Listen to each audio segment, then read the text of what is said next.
सूरदास जी का बड़ा ही सुंदर भाव है भक्तों। संसार में श्री राम के आश्रय और नाम के आश्रय में बड़ा फर्क है। राम से भी बड़ा राम का नाम का आश्रय लीजिए।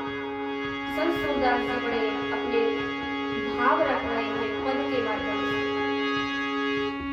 शरण गए प्रभु प्राण देत नहीं, शरण गए प्रभु प्राण देत नहीं, करत द्रोह की ओट, बड़ी है राम की ओट, बड़ी है राम की ओट। संत सूरदास जी कहते हैं कि एक बार भगवान श्री राम के श्री कृष्ण अपने इष्ट के चरणों में जाकर तो कभी नहीं त्याग करते थे। और भगवान कृष्ण तो श्रीमद् भगवद गीता में कह रहे हैं कि तुम मेरी शरण में आओ, सब कुछ छोड़ करके और मेरी शरणागति करो। सर्वधर्मान् परित्यज्य मामेकं शरणं व्रज, एहिं त्वा सर्व पापेभ्यो मोक्षयिष्यामि मा शुचः।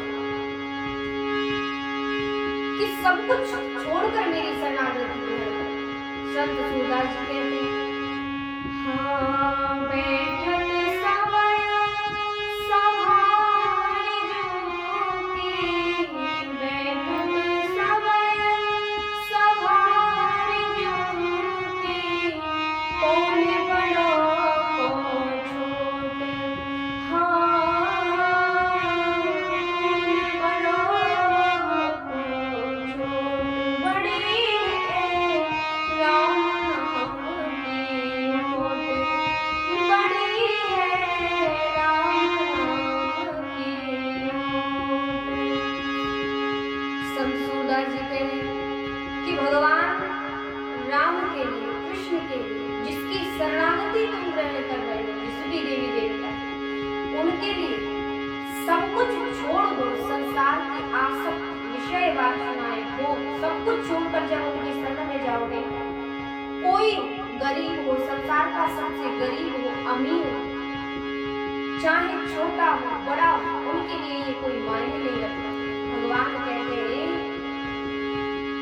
कि तुम बस आसक्ति को छोड़ो और मेरी शरण में आओ, मैं तुम्हें अपनाऊंगा। और सूरदास जी अंत में कह रहे हैं, सूरदास पारस के परसे, सूरदास पारस के परसे, मिटती लोह की कोट, हो बड़ी है राम नाम की ओट, बड़ी है राम नाम की ओट। सूरदास जी कहते हैं कि जिस प्रकार एक पारस मणि होती है जो कि लोहे को स्वर्ण बनाती है, सोना बनाती है, वैसे ही पारस मणि है भगवान। और भगवान की शरण में जाने से जीव जो लोह है वो भगवान की पारस मणि रूपी भगवान की शरणागति ग्रहण करके उसके सारे दोष मिट जाते हैं, सारे पाप नष्ट हो जाते हैं। इसलिए भगवान कहते आओ मेरी शरण, तुम एक पग मेरी